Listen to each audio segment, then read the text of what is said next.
बुलढाणा जिल्ह्यातल्या अनेक शेतकऱ्यांच्या शेतामध्ये पोलिसांनी धाडी टाकल्या आणि त्या शेतकऱ्यांनी अफूची शेती केली असा आरोप आणि असा ठपका त्यांच्यावर ठेवला। वास्तविक पाहता अफूपासून फक्त नशा येते असं नाही, तर अफूपासून मेडिसिन तयार होतं, लक्षात घ्या।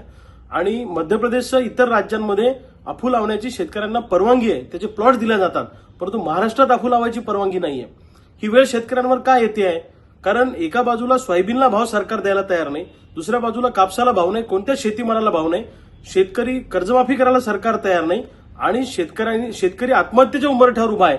अशा परिस्थितीमध्ये महाराष्ट्रात सुद्धा अफू लावण्याची परवानगी इतर राज्यांप्रमाणे आपल्या राज्यानं दिली पाहिजे, ही आमची मागणी आहे। या शेतकऱ्यांच्या पाठीशी आम्ही शेतकरी संघटना म्हणून खंबीरपणे उभे आहोत।